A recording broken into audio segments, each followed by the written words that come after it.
Bismillahirrahmanirrahim. Assalamualaikum warahmatullahi wabarakatuh.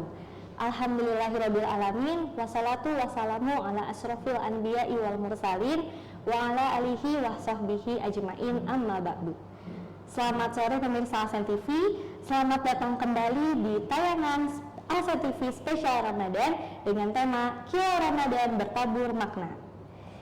Perkenalkan, saya Risa Ashifa yang akan menemani pemirsa Alsen TV semua dalam segmen parenting. Dan tentunya saya tidak sendirian. Hari ini saya juga ditemani oleh narasumber yang sangat luar biasa, yaitu psikolog SD Alpha Centauri, Ibu Devi Febriani, MPC Psikolog. Nah, kita akan sapa-sapa dulu ya Ibu Devi Febrianinya. Assalamualaikum Bu Devi. Waalaikumsalam Bu Risa dan para pemirsa Alsen TV. Bagaimana nih kabarnya Bu Devi? Alhamdulillah sehat, luar biasa. Alhamdulillah. Wah, semangat sekali ya. Nah, kita udah memasuki 10 hari terakhir Ramadan ya Bu Devi ya. Nah, gimana nih menghadapi 10 hari terakhir Bu Devi? Ya, penuh tantangan, penuh godaan, ya. Alhamdulillah bisa terlewati semua. Alhamdulillah. Nah, semoga kita tetap semangat ya, baik kita Bu Devi ya dan juga pemirsa Alsen TV semua harus tetap semangat karena di 10 hari terakhir ini justru momen-momen yang sangat penting gitu ya di bulan Ramadan. Nah, sharing parenting kali ini kita akan membahas mengenai tangguh dimulai dari keluarga. Membahas soal ketangguhan ini itu berhubungan dengan karakter siswa Alpha Centauri ya Bu Devi ya, yaitu tangguh. Membahas soal ketangguhan ini, nah ada istilah yang kita kenal sebagai generasi strawberry. Jadi terlihat cantik seperti strawberry ya dari luar, namun rapuh di dalam. Nah, biasanya fenomena generasi strawberry ini kita lihat juga nih Bu Devi di anak-anak sendiri. Contohnya nih, ketika anak-anak itu kan terlihat ceria, juga kreatif gitu ya. Tapi ketika saat gurunya gitu ya memberikan sebuah tantangan, nah ini kan ketangguhan diuji ya Bu Devi ya. Tiba-tiba anak-anak itu banyak mengeluh gitu ya. Terus juga anak-anak menangis, bahkan sampai meluapkan amarahnya gitu dalam menghadapi tantangan itu. Jadi kita akan bahas lebih lanjut ya mungkin ya bagaimana akhirnya membentuk ketangguhan itu di anak-anak khususnya. Nah, kemudian untuk ketangguhan ini juga berhubung bulan Ramadan ya, tangguh juga jadi sesuatu yang diuji. Tangguh dalam menahan lapar ya, kalau kita lagi sahur gitu ya, lapar, haus, juga tangguh ketika kita menahan amarah, mengelola hawa nafsu kita gitu ya. Nah, ini juga menjadi pembahasan bagaimana akhirnya ketangguhan ini dibentuk. Nah, ketangguhan ini perlu sekali untuk kita bentuk dan juga kita bangun dimulai dari lingkungan yang paling terkecil, yaitu keluarga. Nah, penasaran banget nih ya saya gitu ya Bu Devi ya, terkait pembahasan hari ini gitu ya, bagaimana tangguh dimulai dari keluarga. Oke, kalau begitu langsung aja nih kita akan sharing bersama Bu Devi tentang ketangguhan dimulai dari keluarga. Baik, terima kasih Bu Risa. Assalamualaikum warahmatullahi wabarakatuh. Waalaikumsalam. Selamat sore pemirsa Alsen TV dimanapun berada dan anak-anakku tersayang. Nah, membahas tentang generasi strawberry memang ini istilah yang lagi viral nih. Iya, betul banget. Lagi hangat-hangatnya dibahas oleh pakar parenting. Kenapa? Karena generasi strawberry ini dikatakan strawberry yang tadi Bu Risa bilang cantik di luar tapi sangat rapuh di dalam. Karena memang terlihat nih ya anak-anak sekarang itu secara kecerdasan tinggi ya, bagus gitu ya. Mereka memiliki karya, berkreativitas gitu ya, berkreasi.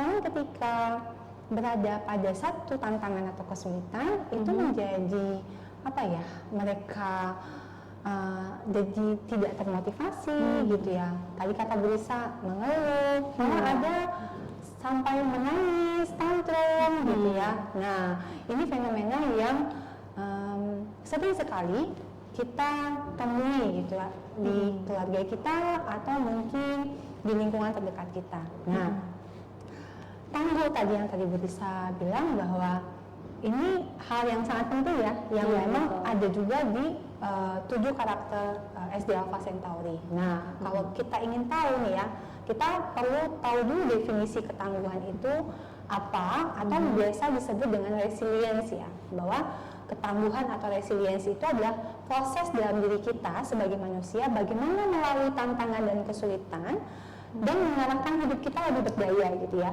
Ketika misalnya kalau menurut salah satu pakarnya yang mengeluarkan tentang definisi tangguh ini mengatakan bahwa resiliensi itu adalah kemampuan seseorang dalam mengatasi, melalui dan kembali kepada kondisi semula setelah mengalami kejadian yang menekan.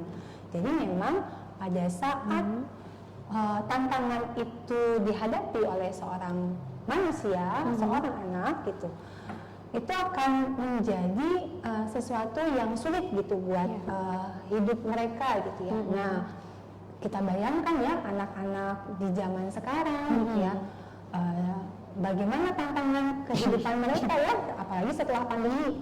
Tidak hanya berhubungan dengan akademik, tapi juga berhubungan dengan lingkungan sosial. Nah, ternyata di dalam Al-Quran, di agama kita sendiri, ketangguhan itu sudah dibahas Bu Risa. Nah, jadi sebenarnya Allah sudah memberikan fitrah tangguh ketika anak itu dilahirkan gitu.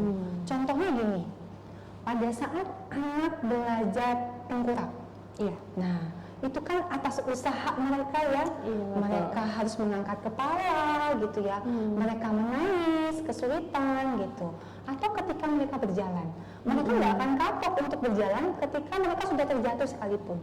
Jadi sebenarnya dalam fitrah kita sebagai manusia, kita tuh sudah diberikan bekal oleh Allah gitu ya, Masya Allah gitu. Nah, kemudian di dalam Al-Quran juga ada dalam surat Al-Insyirah ayat 5 dan 6 bahwa sesungguhnya bersama kesulitan akan ada kemudahan gitu ya, dan sesungguhnya bersama kesulitan yang sama akan ada kemudahan yang lain. Jadi ketika Allah memberikan satu kemudahan, satu kesulitan gitu ya, maka Allah akan memberikan dua kemudahan gitu ya, Masya Allah. Jadi sebenarnya memang Allah sudah memberikan kita fitrah tangguh itu dari kita masih bayi gitu ya. Nah, apa sih manfaat ketangguhan itu buat anak-anak kita nantinya gitu ya? Karena tantangan di masa depan itu akan jauh lebih rumit dibandingkan tantangan orang tua. Iya betul. Apalagi orang tua itu tidak akan mendampingi anak-anak mereka seumur hidup. Kalaupun orang tua mereka mendampingi atau orang tua mendampingi, mungkin kekuatan orang tua nggak akan sama kayak ketika muda ya beri saya gitu. Iya benar. Karena ketika anak-anak memiliki resiliensi atau ketangguhan ini, itu sebenarnya anak-anak itu akan lebih sehat. Kenapa? Karena itu akan meningkatkan apa ya, rasa bahagia mereka, tingkat wellness mereka itu lebih tinggi gitu ya, dibanding ketika anak yang tidak tangguh, yang tidak memiliki ketangguhan. Dan juga lebih bahagia ketika berinteraksi dengan orang lain, karena saat berinteraksi dengan lingkungan sosial itu akan banyak konflik yang ditemui oleh seorang anak gitu ya. Apalagi ketika dia sudah dewasa, banyak konflik yang akan ditemui di lingkungan sosial. Ketika misalnya anak tidak memiliki ketangguhan atau daya lenting, kalau bahasanya juga ya, daya lenting yang kecil, maka yang akan terjadi adalah anak itu akan mudah depresi, anak akan mudah frustasi, anak akan mudah lebih stres gitu seperti itu. Jadi memang ketangguhan itulah yang membuat menjadi modal utama untuk anak-anak bisa melewati hidupnya jadi lebih baik, harus survive ya, betul, bisa lebih sehat secara mental gitu ya, seperti itu. Nah, saya yakin nih ya, para pemirsa Alsen TV atau para orang tua di sini ingin tahu gitu, bagaimana sih caranya untuk membangun ketangguhan pada anak gitu ya. Ini menurut penelitian ya, yang saya ketahui ada 5 hal yang bisa kita lakukan untuk membangun ketangguhan pada anak. Yaitu pertama, jadi role model yang suportif. Apa itu role model yang suportif? Tadi Berisa bilang bahwa ketangguhan itu mulai dari lingkungan yang terkecil. Orang tua adalah model utama pada anak. Sehingga ketika orang tua menjadi contoh, misalnya orang tuanya tenang gitu ya, kalem ketika ada masalah gitu ya. Kemudian orang tua dapat memecahkan masalah, menemukan solusi dengan baik, itu akan jadi role model buat anak gitu ya. kemudian orang tua menetapkan aturan, kesepakatan, konsistensi secara aturan, itu akan menjadi role model buat anak gitu ya. Jadi ketika ada keluarga nih yang memiliki aturan yang tidak konsisten, kemudian tidak jelas, itu akan membuat anak bingung gitu. Ini benar atau salah, gitu ya, seperti itu. Nah, yang kedua adalah biarkan mereka mengalami kesalahan gitu. Biarkan mereka membuat kesalahan, karena dengan kesalahan itu mereka akhirnya belajar. Mereka belajar tentang konsekuensi, bahwa setiap perilaku itu akan ada konsekuensinya. Kemudian ketika ada konsekuensinya, maka mereka akan belajar bertanggung jawab untuk bagaimana cara menjadi diri yang lebih baik, ya. Bagaimana cara menjadi diri yang lebih solutif, gitu ya. Bagaimana mereka tidak mengalami hal salah lainnya seperti itu. Dan kesalahan itu bukanlah kegagalan, karena kalau namanya gagal itu selesai ya. Tapi kalau salah itu berarti stagnan di situ gitu ya. Mereka nggak akan berkembang. Nah, jadi dengan mereka belajar tentang salah, mereka akan belajar tentang bagaimana menjadi berhasil gitu. Kemudian apresiasi proses, karena selama ini yang sepengetahuan saya gitu ya, ketika anak mendapatkan nilai 80 saja bisa. Pertama kali para orang tua nanyanya apa coba? Apa bisa? Kok kamu dapat nilai 80? Iya, betul. Mana yang salah? Nah gitu ya. Yang dibahas yang salahnya ya. Yang dibahas yang salahnya, mana yang salah? Kok betulnya cuma segini deh, Kak gitu ya. Padahal yang perlu mereka dapatkan anak-anak itu adalah apresiasi atas proses yang sudah dilakukan. Iya, betul. Jadi pujilah dengan cara yang tepat, yaitu pujilah, apresiasilah prosesnya. Baik itu proses ketika mereka belajar, proses mereka melalui tantangan, proses mereka melalui kesalahan sedikit pun gitu ya. Apresiasi itu. Kemudian yang keempat adalah ajarin mereka untuk mengenali emosi. Nah, cara mengendalikannya gimana?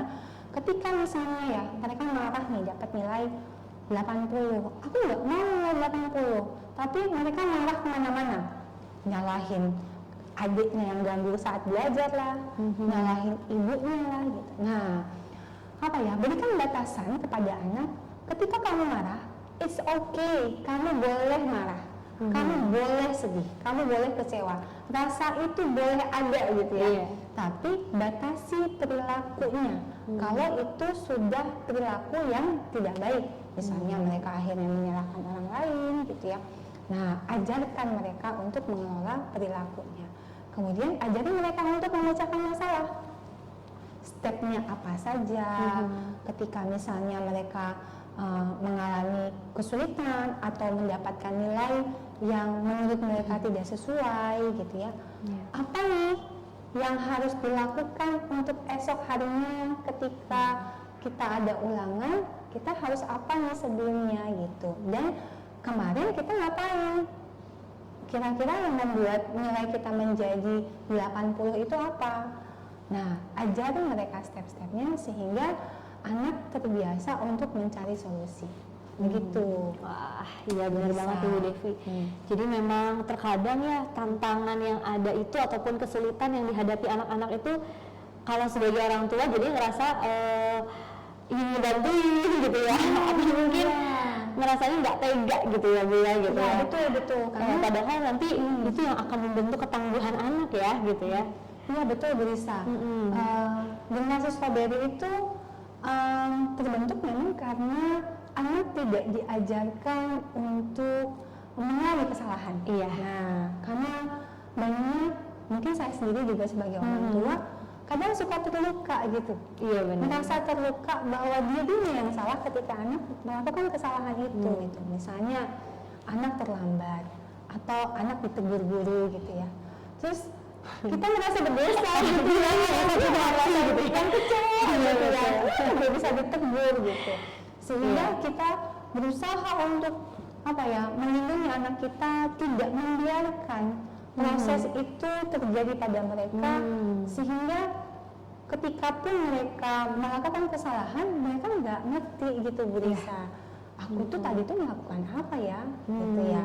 Karena inginnya orang tua tuh melindungi terus gitu. Iya, melindungi tapi caranya kurang tepat gitu ya. Jadi membiarkan anak tidak belajar dari rasa ataupun kesalahannya gitu ya. Betul. Nah, bagaimana nih kita mendampingi ya? Iya. Ada tips nih buat para orang tua, para pemirsa Alsen TV. Ada tips bagaimana kita mendampingi anak-anak kita, mengajarkan anak-anak kita tangguh gitu ya. Yang pasti pertama adalah ajari dulu diri kita untuk menjadi tangguh gitu ya. Kenapa? Sebelum anak ya. Karena yang ngajarin adalah orang tua. Iya betul. Orang tua banyak ngeluh, anak juga akan banyak ngeluh gitu. Orang tua banyak protes, anak juga akan banyak protes. Itu yang pertama. Itu hal yang pasti. Ketika kita ingin merubah keluarga kita menjadi lebih baik, maka yang utama adalah rubah diri sendiri dari hal yang kecil dulu. Yang kedua adalah pahami masalahnya. Nah, tadi contohnya puasa ya Bu Lisa. Nah, kan yang baru belajar puasa mungkin anak kelas 1 SD ya. Nah, pahami masalahnya ketika misalnya aku pengen berbuka kata anaknya. Terus orang tua harus memahami bahwa benar nggak anaknya itu cukup bisa untuk menahan lapar gitu. Ketika misalnya memang orang tua perlu mempelajari itu ya. Orang tua perlu melihat bahwa kesanggupan anak dalam berpuasa.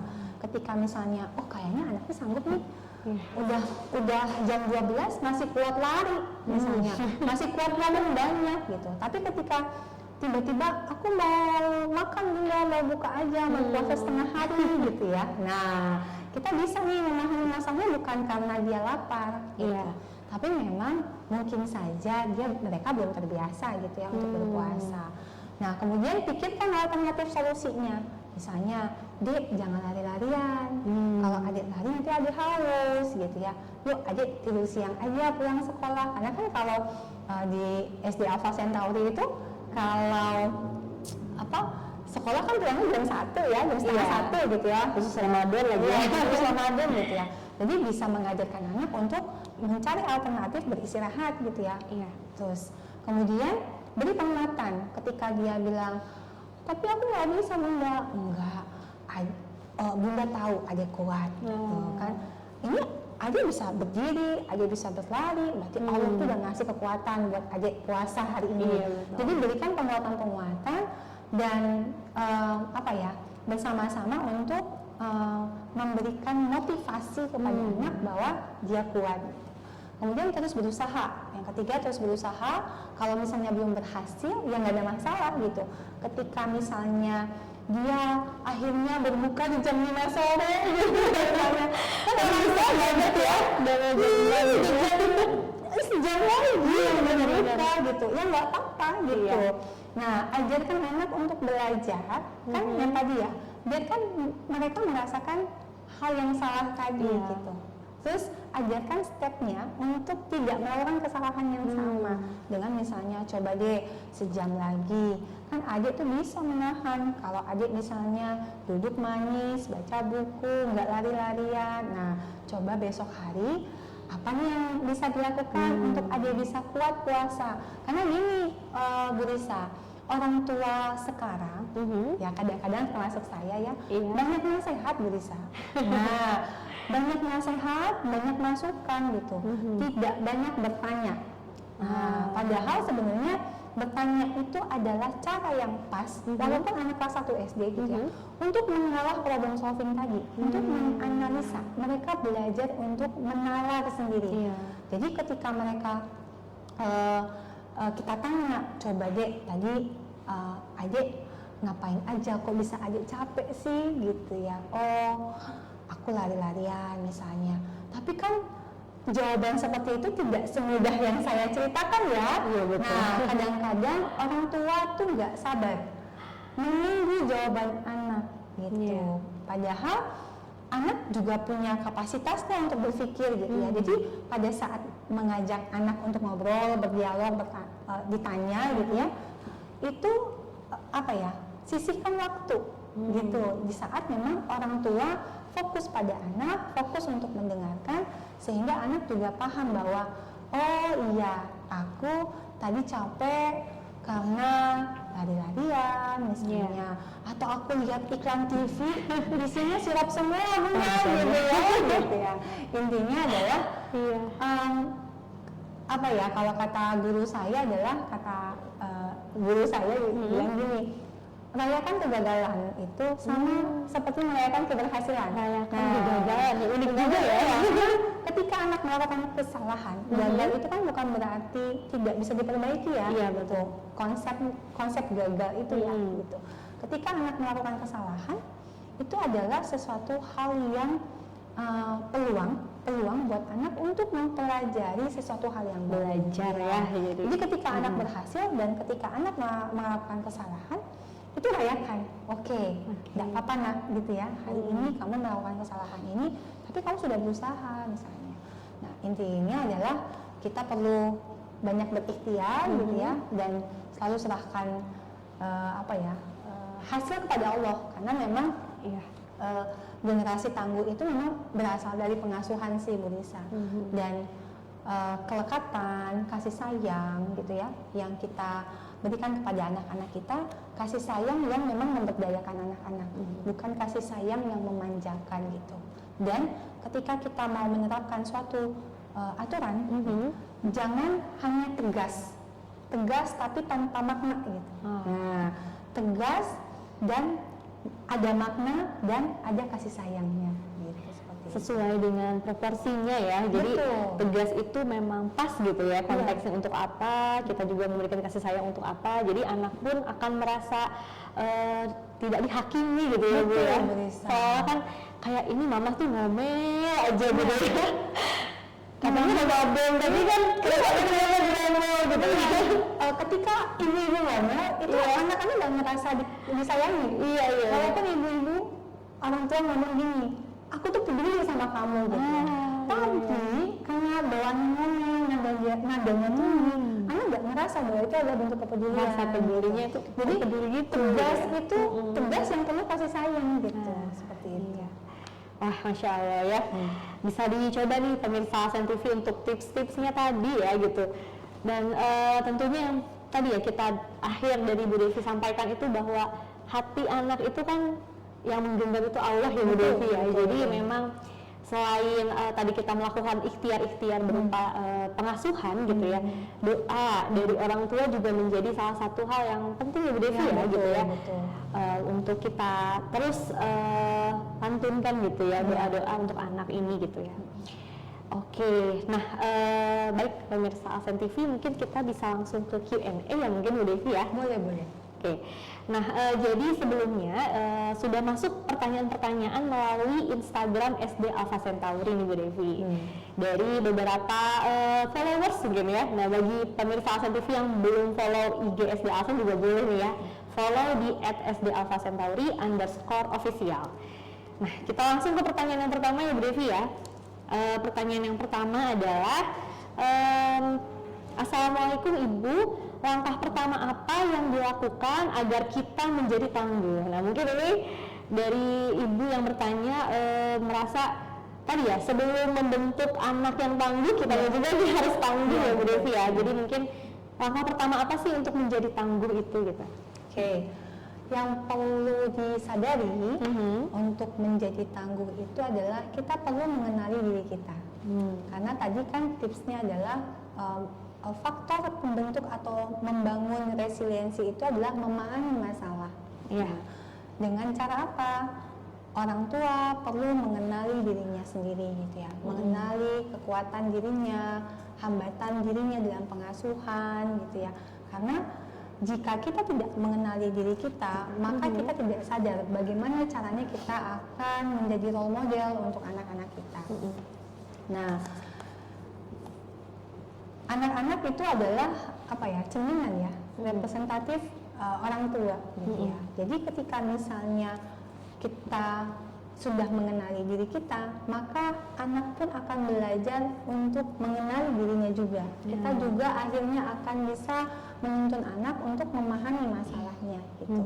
Kemudian adalah belajar untuk mengendalikan emosi Ya, karena sebenarnya emosi inilah yang mengendalikan perilaku kita. Ketika kita sudah memahami diri kita, sudah menyadari diri kita, maka kita juga akan lebih mudah mengenali emosi kita. Kemudian kita akan lebih mudah untuk mengendalikan diri kita, mengendalikan perilaku kita. Kita bisa membuat batasan diri kita ketika kita melakukan sesuatu hal pada saat emosi kita tidak sedang baik-baik saja. Misalnya ketika kita mengalami kesulitan, punya masalah di dalam keluarga, kita bisa jauh lebih tenang. Nah, tidak mengeluh, karena nanti itu akan ditiru oleh anak-anak ya. Nah, gitu ya. Tadi ya. Sifat ngomelnya, gitu ya, marahnya, gitu ya. Kemudian yang ketiga berikutnya adalah doa sih kalau kata saya.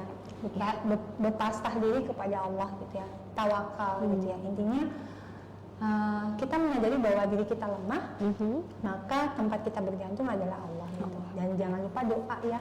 Kita sudah memahami diri, kita sudah belajar mengenali emosi, usahanya sudah, maka hasilnya itu dari Allah. Dan jangan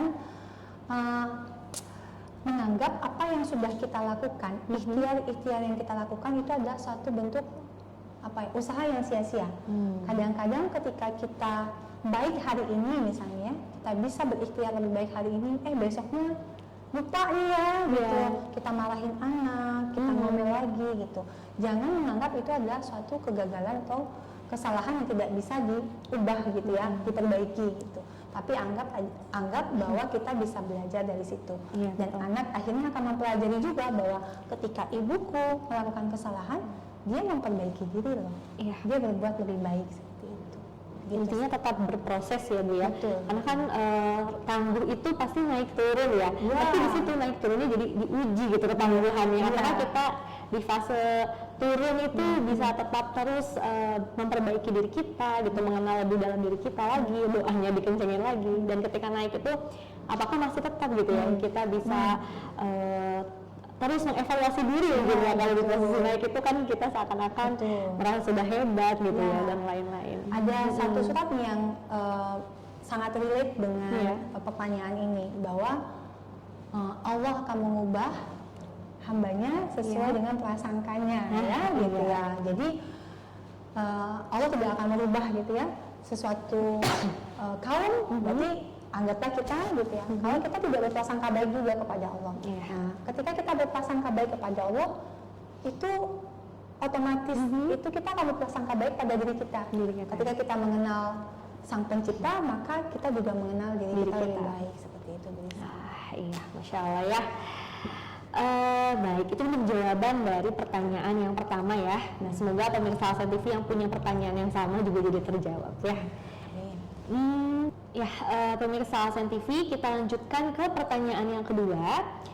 Jika keluarga mendukung kita untuk tangguh, tetapi lingkungan di luar itu tidak, apakah akan berpengaruh? Nah, jadi di keluarga ini udah diajarin tangguhan ya, jadi keluarga tangguh deh gitu ya.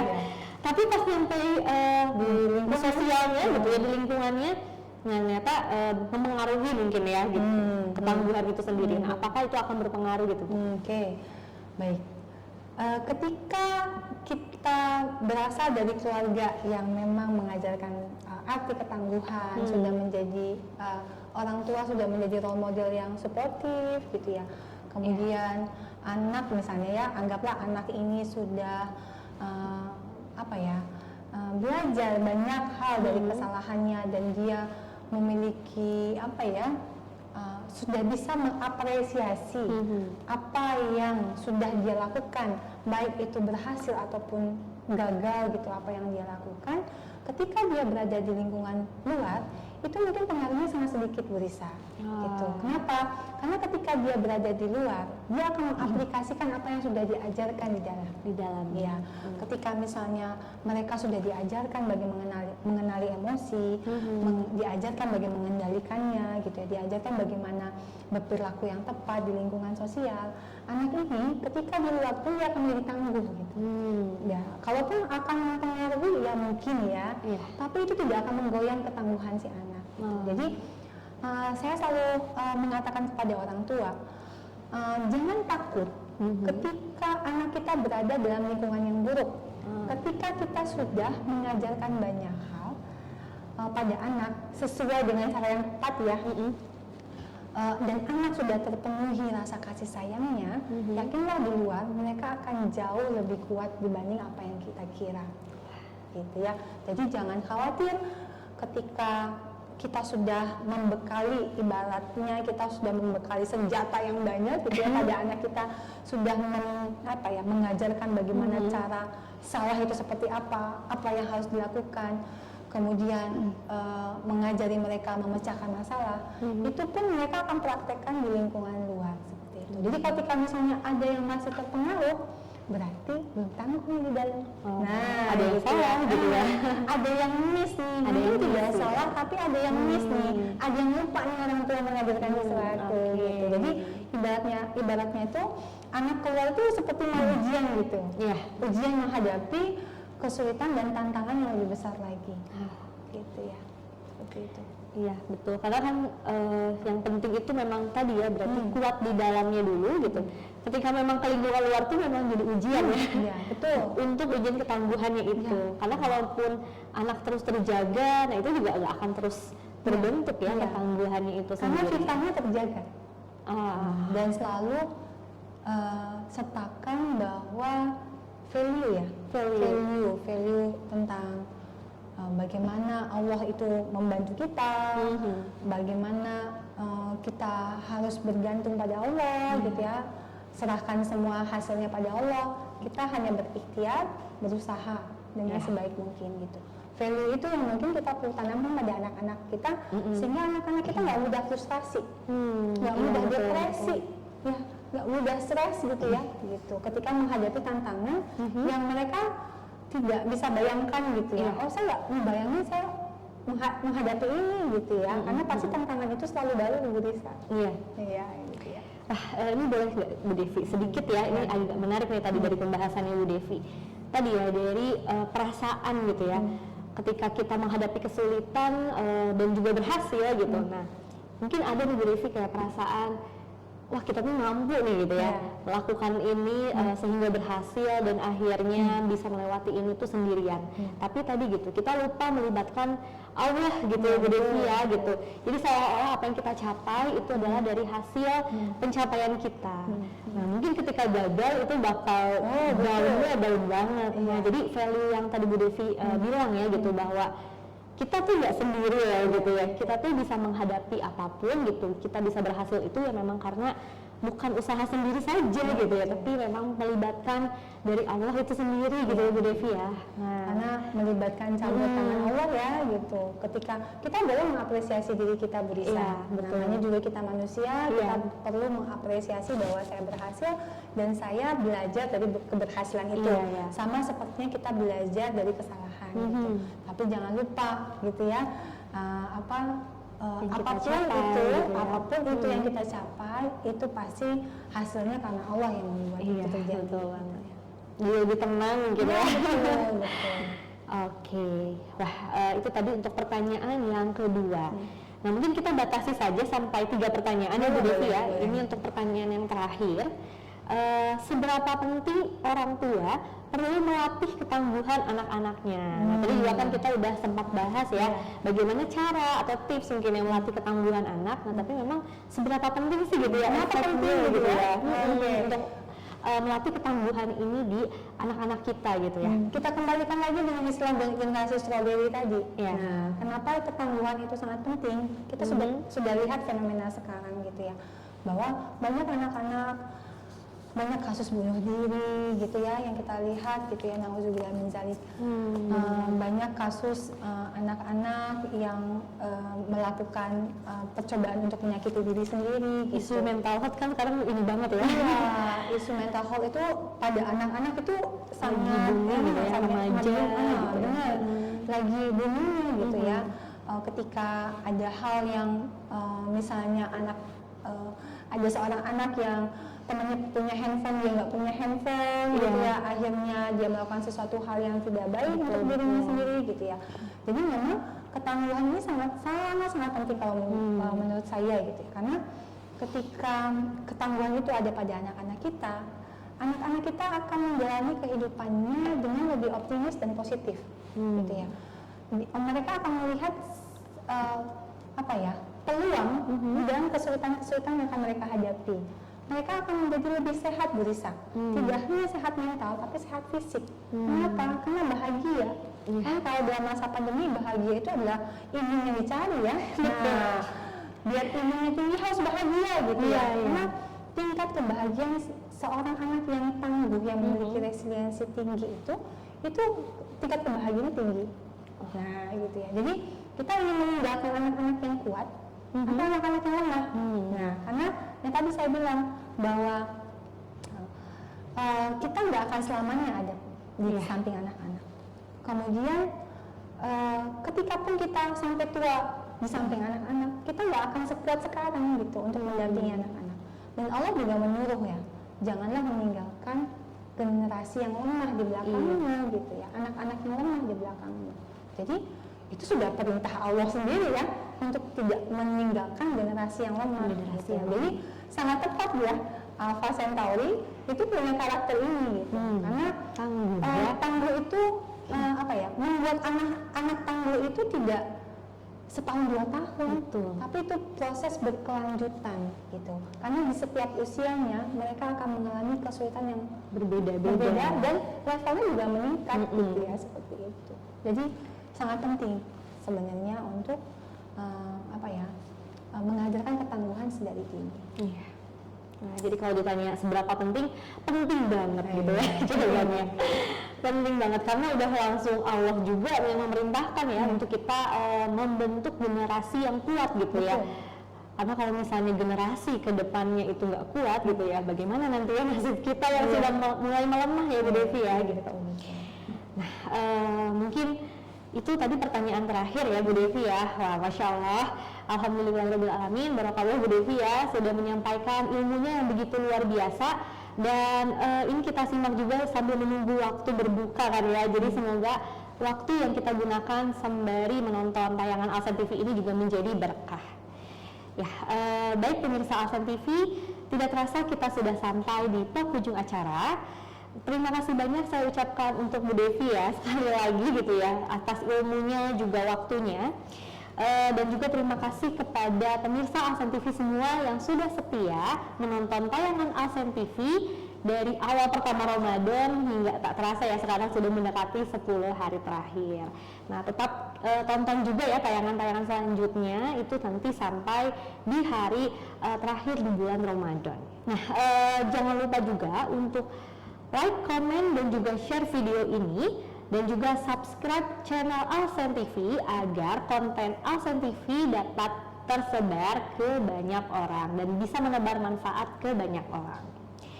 Baik pemirsa Alsen TV, saya izin untuk menutup segmen parenting hari ini dengan bacaan hamdalah Alhamdulillahirabbil alamin, istighfar, astagfirullahalazim, astagfirullahalazim, astagfirullahalazim, dan doa akhir majelis subhanakallahumma wa bihamdika asyhadu an la ilaha illa anta astaghfiruka wa atubu ilaik. Setelah ini jangan kemana-mana karena akan ada tayangan sitkom ada-ada aja yang paling ditunggu nih Bu Devi ya sama pemirsa Alsen TV ya, episode ke-7 ya, dan juga akan ada tilawah bersama, jadi boleh dipersiapkan juga mushafnya ya gitu. Sampai bertemu kembali di tayangan Alsen TV berikutnya. Saya Risa, mohon maaf apabila ada kesalahan. Wassalamualaikum warahmatullahi wabarakatuh. Ada-ada aja. Episode 6. Flashback Jurnal Ramadan.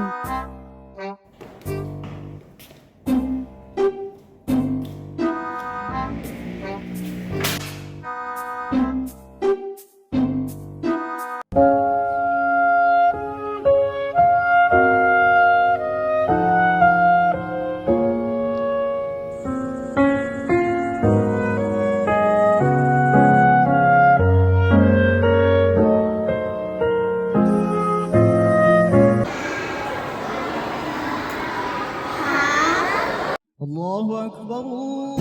Ayo kita ke masjid. Sebentar, aku ambil mukenah dulu. Jangan lupa jurnal Ramadannya ya. Oke.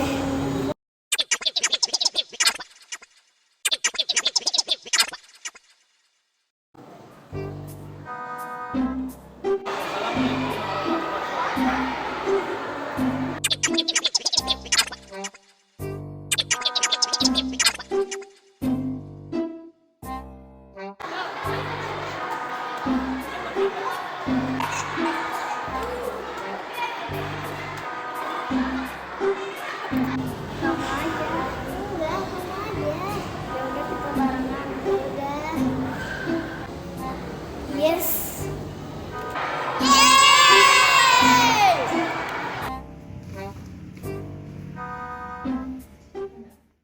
Bismillahirrahmanirrahim.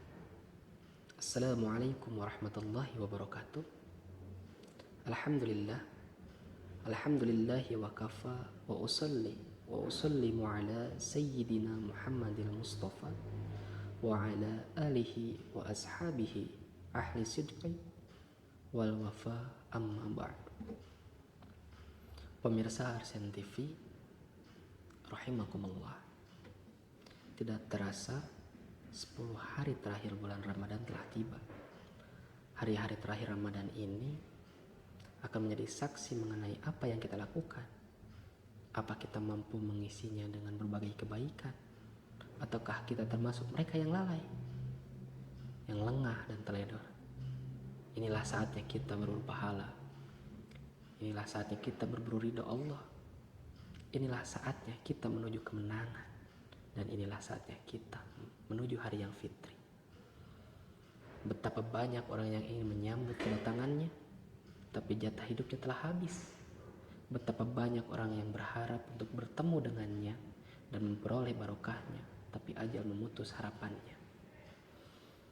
Kita bersyukur Allah masih memberikan kesempatan kepada kita untuk bertemu dengan hari-hari terakhir di bulan Ramadan kali ini.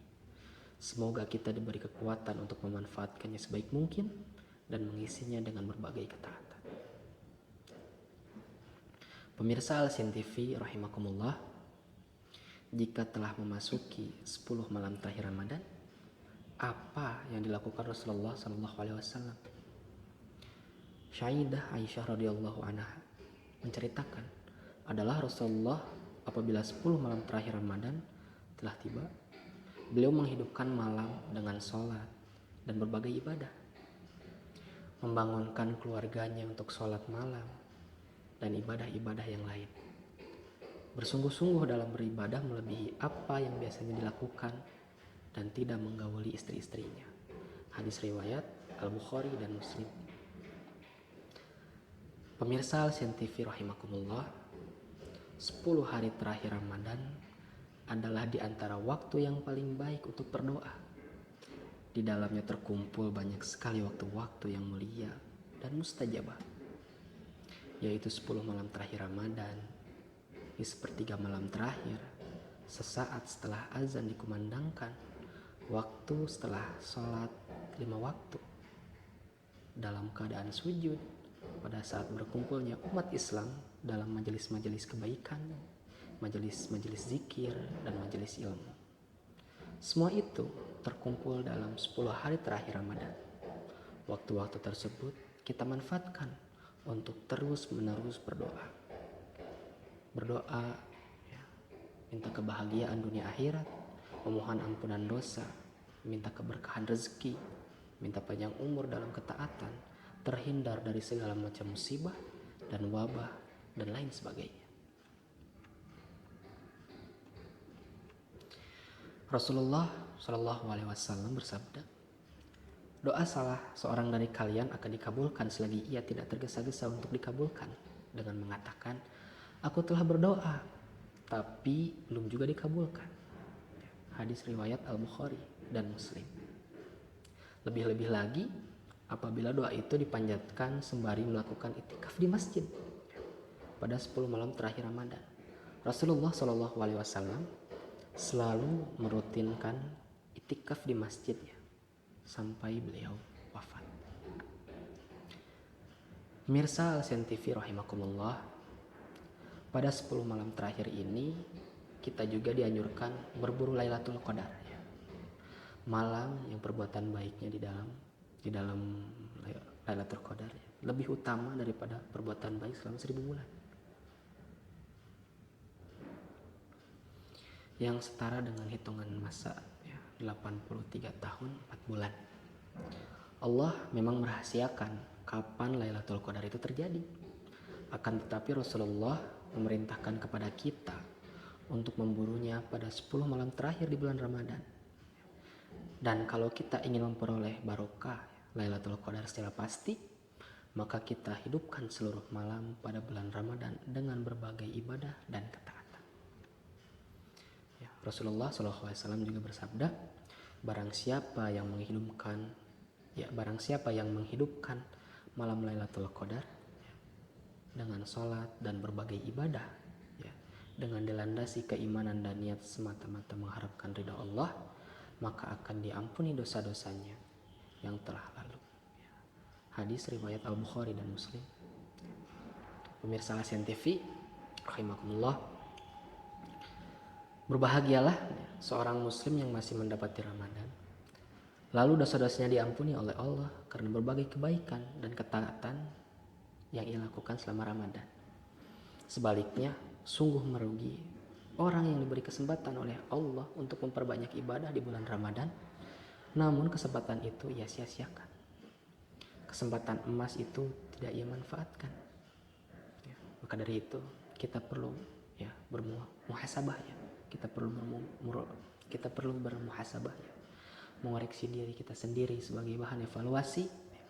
Mulai awal Ramadan kemarin sampai hari ini. Ya.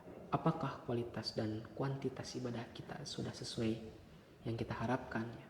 Apabila sudah, mari kita jaga, ya, sekuat tenaga hingga akhir Ramadan. Jika belum sesuai dengan ekspektasi kita, maka kita tingkatkan dengan sebaik-baiknya, ya. Lakukan sholat sunnah, ya, sodako, membaca Al-Quran, ya, berbagi makanan berbuka, ya, dan berbagai amalan soleh lainnya, ya. Karena innama a'malu bil khawatimi, ya. Setiap amal tergantung dengan akhirnya, dengan endingnya, gitu kan. Pemirsa Lasian TV, rahimakumullah. Alhasil, ya, 10 hari terakhir Ramadan inilah penentu, karena momentum tersebut adalah puncak dari tarbiyah diri, ya, pendidikan diri, puncak dari jihad, puncak dari mujahadah, ya. Tentu saja harus benar-benar dapat difokuskan dan dipertahankan. Inilah momentum itkun minan nar, pembebasan dari api neraka yang harus benar-benar diraih dalam bulan Ramadan. Mari kita gunakan setiap jam, ya, setiap menit, setiap detik untuk amal kebajikan. Semoga Allah Ta'ala mengabulkan doa kita, meridhoi amal dan kebajikan, membimbing kita, memberikan pertolongan pada kita untuk tetap istiqomah di jalannya. Amin ya Allah ya Rabbal Alamin, ya. Sekian yang bisa saya sampaikan, ya. Alhamdulillah. Kita tutup dengan doa kafaratul majlis. Subhanakallahumma wa bihamdika asyhadu an la ilaha illa anta astaghfiruka wa atubu ilaik. Assalamualaikum warahmatullahi wabarakatuh. Assalamualaikum warahmatullahi wabarakatuh. Pemirsa Alsen TV, mari kita lanjutkan juz 19. A'udzu billahi minasyaitonir rajim. Bismillahirrahmanirrahim. Awalam yarau ilal ardi kam ambatna fiha min kulli zaujin karim. Inna fi dzalika la ayah wa ma kana aktsarahum mu'minin. Inna rabbaka lahuwal azizur rahim. Wa inna rabbuka Musa ani'til qaumadz zalimin qauma fir'aun ala yattaqun. Qala rabbi inni akhafu ayyukadzibun wa yadhiqu sadri wala yang lisani fa arsil ila Harun walahum alayya dzambun فأخاف أن يقتلون قال كلا فاذهبا بآياتنا إنا معكم مستمعون فأتيا فرعون فقولا إنا رسول رب العالمين أن أرسل معنا بني إسرائيل قال ألم نربك فينا وليدا ولبثت فينا من عمرك سنين وفعلت فعلتك التي فعلت وأنت من الكافرين قال فعلتها إذا وأنا من الضالين ففررت منكم لما خفتكم فوهب لي ربي حكما وجعلني من المرسلين وتلك نعمة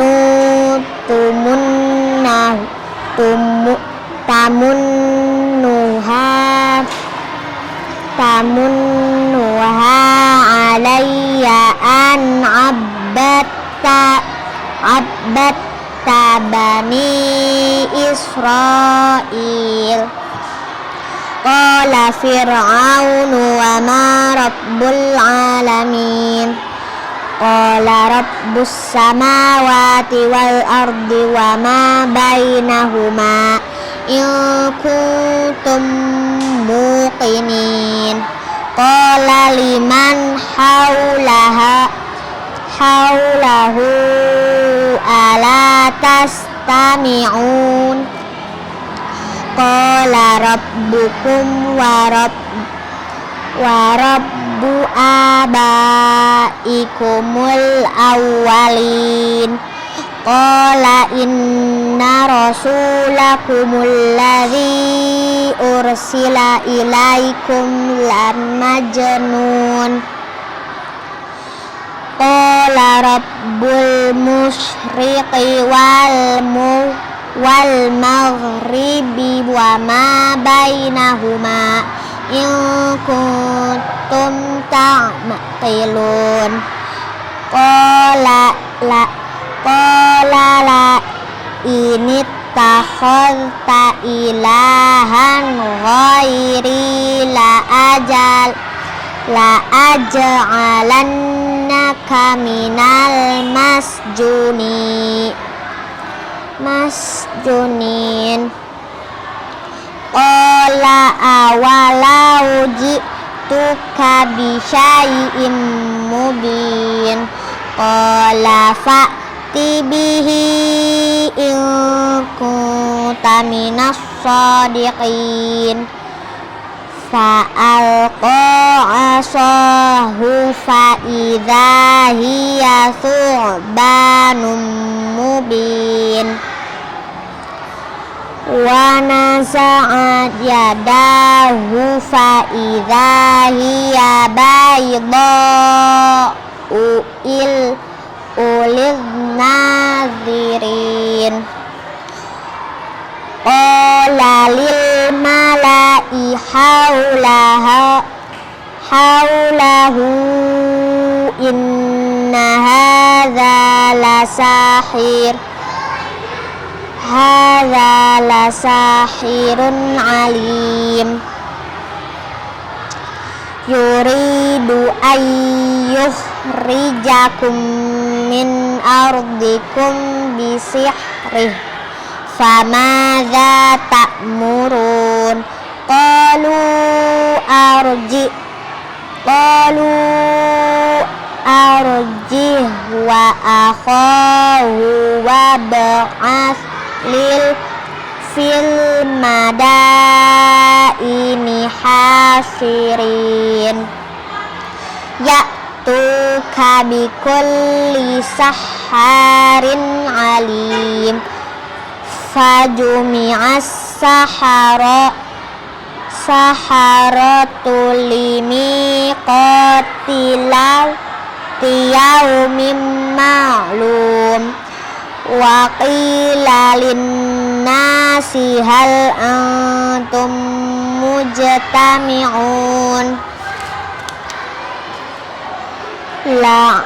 la'allana nattabi'us saharata in kanu humul ghalibin falamma ja'as saharatu qalu li fir'auna inna lana la ajran in kunna nahnul ghalibin qala na'am wa innakum idzal laminal muqarribin qala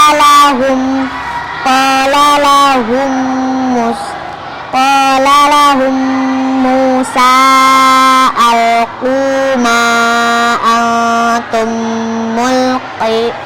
mulqun fa'alqaw hibalahum wa isiyahum wa qalu bi'izzati fir'auna inna lanahnul ghalibun fa'alqa Musa 'asahu fa'idha hiya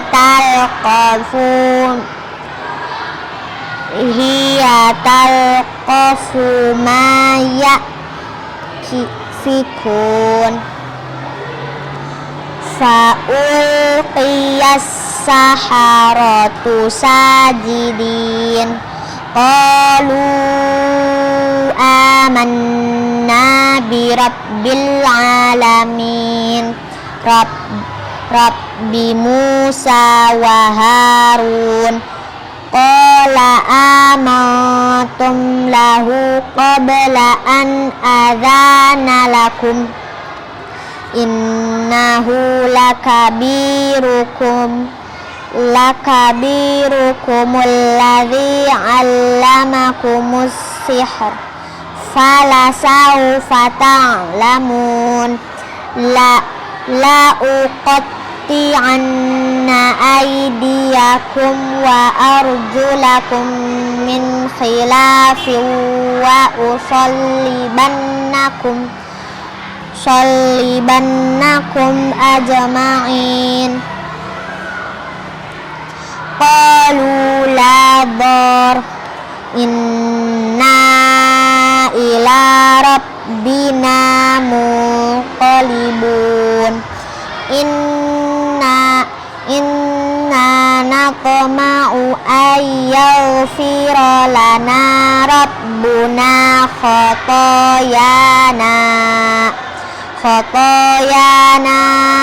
an kunna awwalal mu'minin wa auhayna ila Musa an asri bi ibadi innakum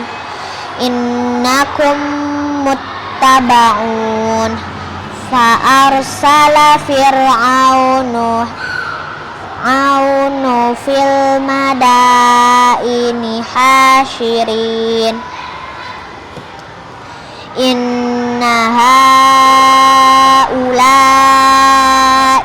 la syirzimatun qalilun wa innahum lana laghaizun wa inna la jami'un hadirun fa akhrajnahum min jannatin wa uyun wa kunuzin wa maqamin karim kadzalik wa awrathnaha bani Israil fa'atba'uhum musyriqin falamma tara al-jam'ani wala ashabu Musa inna lamudrakun qala kalla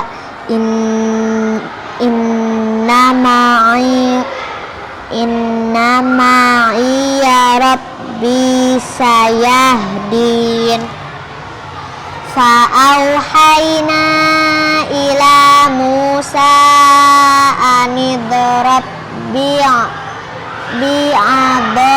bi'asakal bahar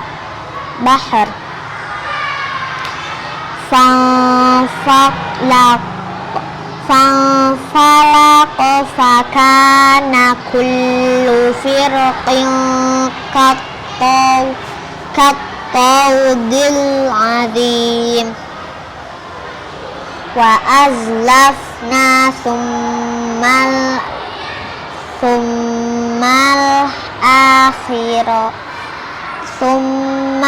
akhirin wa anjayna Musa wa man ma'ahu ajma'in summa awraqnal akhirin inna fi dzalika la ayah wa ma kana aktsaruhum mu'minin wa inna rabbaka lahuwal azizul rahim watlu alaihim naba'a Ibrahim idh qala li abihi wa qaumihi ma ta'budun qalu na'budu asnaman fanadhallu laha akifin qala hal yasma'unakum idh tad'un aw yanfa'unakum aw yadurrun qalu bal wajadna aba'ana kadzalika yaf'alun. Shadaqallahul azim. Wassalamualaikum warahmatullahi wabarakatuh.